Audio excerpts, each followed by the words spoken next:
আসসালামু আলাইকুম। আশা করি আপনারা সবাই ভালো আছেন। আর এখন বাংলাদেশ সময় হচ্ছে 10:30টা। আর এখনো পর্যন্ত আজকে কিন্তু কোনো প্রকার সূর্য ওঠে না।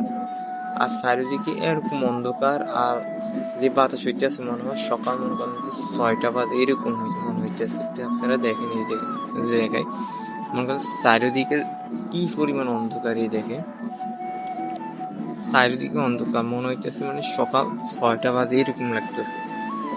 আর কিন্তু এখন কিন্তু সকাল 10:30টা বাজে। তো তারপরও ঘর থেকে বার হয়ে গেছি। তো কাঁসারিটা কিনছিলাম আরো বেশ কয়েক বছর আগে। আর এই দেখুন কাঁসার অবস্থা হয়ে গেছে কিরকম। এটা মানে যখন কিনছিলাম তখন কোয়েল পাখি 3টে পাইতাম। এই কাঁসারটা তখন কিনছিলাম। আর যেহেতু কোয়েল পাখি বেশ কয়েকদিন পালি না, তাই কাঁসারটা আমি মানে কোনো ব্যবহার করি না, যার কারণে আমার কাঁসার মধ্যে 4 দিনের দিন ধ্বংস হয়ে গেছে, মাকড়সার বাসা হয়ে গেছে। এটা পরিষ্কার করে ফেলাই।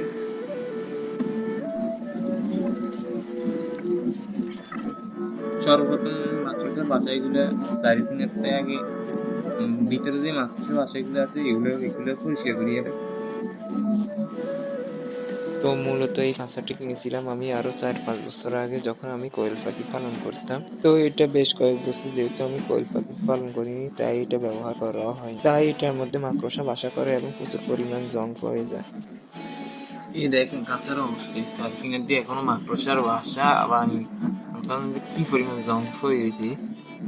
কাঁচার ভিতরে প্রচুর পরিমাণ জং টং আছে, সার্ফিংয়ের দিয়ে মাকড়সার বাসা।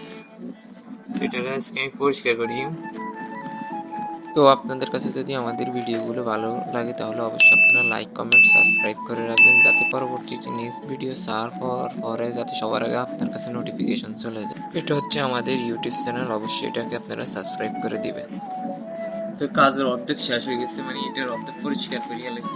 এই পাশ পরিষ্কার করছি, অবশ্যই এটা এখন পরিষ্কার হয়ে গেছে, আর এটা পরিষ্কার হয়ে গেছে অলরেডি। এই পাশটা পরিষ্কার হয়ে গেছে, আর রয়েছে এই পাশ আর এই পাশ, আর নিচের এটা পরিষ্কার করলে পরিষ্কার হয়ে যাবে। তো আলহামদুলিল্লাহ দীর্ঘ অনেকক্ষণ যাবৎ পরিষ্কার করার পর খাঁচাটা পরিষ্কার করতে আমরা সক্ষম হয়েছি। তো আমার খাঁচাটা পরিষ্কার করতে প্রায় 25 মিনিট সময় লাগছে, আর আমার বাকি কাজটা হচ্ছে রং করা। তো অবশ্যই এটা রং যখন করবো তখন আপনাদেরকে আমি দেখাবো। তো অবশেষে এটা পরিষ্কার করে ফেলেছি, এবার রং করলে হয়ে যাবো, তাহলে সবকিছু ঠিক আছে।